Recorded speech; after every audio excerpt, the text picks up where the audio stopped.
All right, hello, wine drinking people. Time for more of what I've had to drink yesterday. And this is a new producer from Napa for me. And hey, that's why I went out to Napa for Premier Napa to see what is going on out there. So many great new producers popping up all over the place. People like Gustavo Gonzalez, who worked for Mondavi for 17 years, 2003 to 2012. He made all the red wines. Also worked at Ornellaia during that time. And, he decided to go off on his own. He met a lot of people growing grapes. And several of them suggested, wait, why don't you make your own wine? We'll sell you our grapes. And, it just took Larry Hyde to do that. And Gustavo started making his own wines. And I believe the first vintage was 2009. And this 2011 Stanley Ranch Pinot has got a really nice bouquet here. It does see some French oak, 75% new, so you get some of that spice. It's whole cluster pressed, 4 to 6 day cold soak, so you get some nice extraction out of the skins there. A good amount of exotic spices and black and red berry fruit showing on the nose, raspberry, straw, and cherry, with a touch of mint here, and really zesty wine on the tongue with exotic spices, pretty floral notes, really silky smooth tannins, a really fresh style of Pinot Noir. Excellent juice. That's $48. Next up, the Cabernet Sauvignon, which I think their Premier Napa lot sold for $18,000. $50 for the Cabernet Napa 2009. That's why I didn't buy anything at this auction. You can buy most of the wines for a fraction of what these Premier wines sold, even though it is a special blend. This wine's excellent, let me tell you, at $51. 5% Cabernet Franc in the blend, which is from Hyde Vineyard. The rest is from the Rutherford Bench.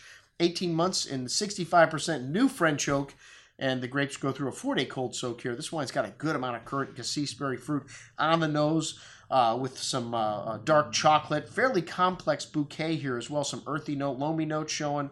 A big and chewy wine on the tongue with fresh and balanced. You know what? He doesn't use grape concentrate in this wine. And, Gustavo says they never use grape concentrate at Mondavi. They didn't put anything in the wines there either, which Mondavi is a pretty big producer. But still, shocking to think about all these big names that are using things like grape concentrate, especially in difficult vintages like 2011. But he says, no, we don't monkey around with any of that stuff. This wine is made all naturally. And it's a big and chewy wine, but like I said, it's got that freshness and balance that would lead me to believe he is telling the truth here. Some nice currant berry fruit there, notes of fine herbs, and a cigar box spice, nice freshness, a big wine, but lovely balance here. An excellent Cabernet, $51. The Sauvignon Blanc last? Well, why not? You can show white wine at the end. I mean, it refreshes the palate. And, this Sauvignon Blanc has got 5% of juice goes into cigar-shaped barrels from Burgundy, which I never heard this technique before. The rest is in stainless.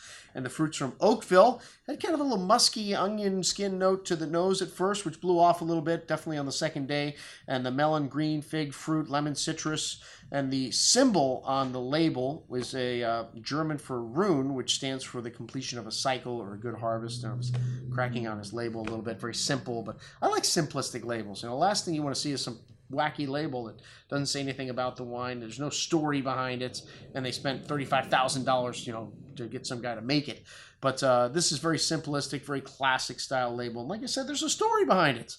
Anyways, it's got a good amount of melon and fig fruit on the tongue with that zesty citrus coming through on the finish. We love about Sauvignon Blanc, leaving the tongue salivating for food, and the tongue-tingly minerality there as well.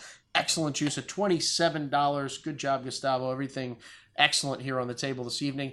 I'm your host, Andrew Lamposoni, signing off for the Wine Watch, saying remember, always drink the good stuff first.